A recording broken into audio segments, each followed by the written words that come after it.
Hi, this is Todd Carswell with Zoom.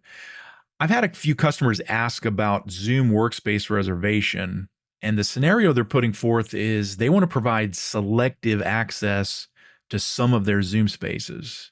An example would be a company that has a policy that permits managers and above to reserve enclosed office spaces, and then open cubicles are available to line level employees. And these are customers that have Microsoft 365 that's integrated with Zoom via single sign on. And so this diagram just goes through a very high level overview of the process. In Microsoft, you need to make sure that, first off, it's integrated with Zoom via SSO, but then we're going to make sure that groups are configured and those groups get assigned to the Zoom SSO application. And then over in Zoom, we're just going to validate the SSO configuration. We're going to touch on Advanced SAML Mapping, where we assign licenses and then we assign a group to a specific set of users. And then we dig into the Workspace Reservation, where we apply the restrictions. So I'm going to flip over to my web browser here. And the first place I want to go is to the Microsoft Entra Admin Center. This is where we configure users and groups. Okay, the first thing I want to do is validate that I have groups configured and that they are assigned to the Zoom SSO application. So under my left navigation pane, I'm going to click All Groups.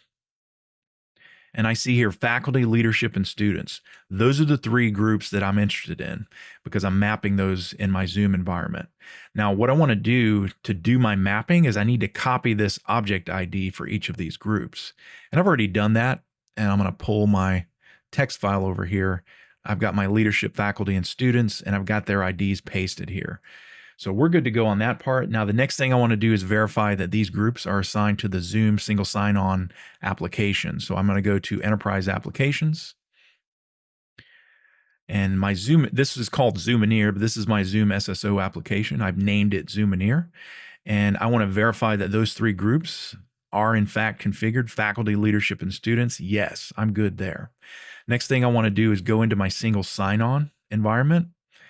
And I want to look at attributes and claims here because I want to make sure that user groups are part of the claims that are going to be sent over to Zoom.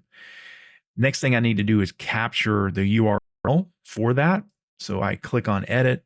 And for my user group settings, I need to capture this claim name. So I can just copy this information and it gets pasted right here into my text file. All right, so the next thing, everything is configured and set up. And so the next thing I'll do is show you on my user settings. This is the user that is set up for single sign-on. He's a member of the leadership group in Microsoft. So when this person logs in, they're going to be assigned to that leadership group. They will have exclusive access.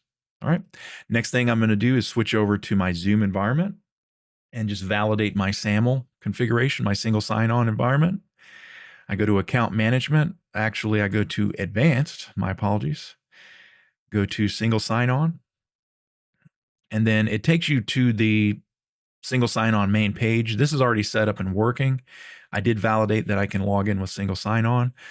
Now I want to go to response mapping. The basic mapping is what you would expect. I'm just copying those object IDs from Microsoft and I'm saying email, first name, last name, the things you would expect.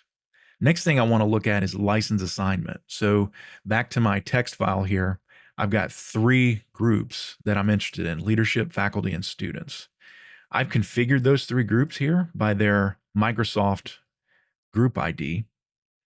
And each of those are getting license assignments based accordingly. So faculty and leadership, they're going to be licensed with Zoom meetings. And my student group is just basic free licenses. All right, so that's licensing mapping, and now we're going to dig into user group mapping. So I'm using the exact same URL for user group that we had before. And when I click edit next to user group, I'm just pasting the ID that I pasted previously to assign licenses. And I am saying I want to map this group over to leadership. So I just type leadership and I am good, and I save the changes. So I'm good to go there. So that's my advanced SAML mapping setup. Now I need to go over to take a look at my workspace management. All right, first thing I want to show you though is under groups, I've got my leadership group configured and there are no members of the group just yet, right? So let's go now to Workspace Management, Workspaces, and I'm going to drill into this floor plan for Building 1 first floor, and you see it pop up here, all right? So what I want to do now is set up selective access. And to do that, I need to use the neighborhood setting. So I clicked on Configure Floor Plan, and then on the left side of the screen, I click Neighborhood here.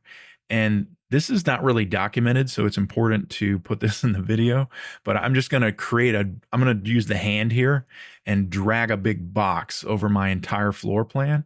And what that's going to do is it's going to pop up the Create Neighborhood pane. And I'm just going to call this Leadership for my neighborhood. And I've got all of my spaces for the floor here, and I want to delete the ones that are not applicable. So my conference rooms, I want everybody to have access to those, and so I'm deleting those. So I've got 2 enclosed offices here that are in my neighborhood that are going to be restricted to just people in the leadership group. So now I need to assign the group.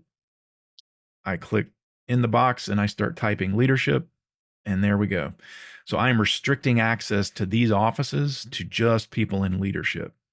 I can also set a schedule if I want to. So let's say Monday through Friday, 9 a.m. to noon.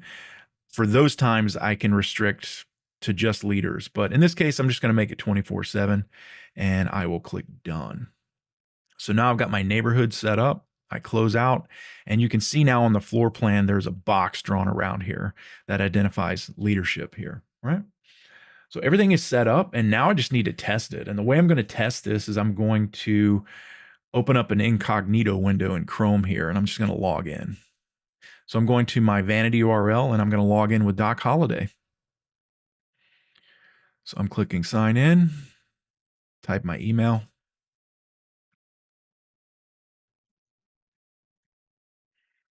enter my password, and I am just say yes. I'm going to stay signed in, and now I'm being redirected. I'm logged into Zoom, and I see Doc Holiday's logged in, and I can go down and check. Yes, Doc is licensed, and what I want to do as an admin is now check my user management page, check out the group, and make sure I've got a user now in leadership. Yes, so in leadership, I've got Doc Holiday. So everything is squared away. So now let's go back to my user account that I'm logged in. I'm going to go to Workspace Reservation. And I'm just going to verify now that I have access to reserve these rooms. So I'm going to open up the floor plan selection. I'm going to go to Building 1, first floor. And I see my floor plan. I do, in fact, have access. So I can reserve this manager hot desk, and I can also reserve this desk only with no equipment. I'm going to log out and just log in with a different user just so you can see what it looks like for someone that doesn't have access. So I'll just go to zoom.us, logging in with a regular user, not in the leadership group.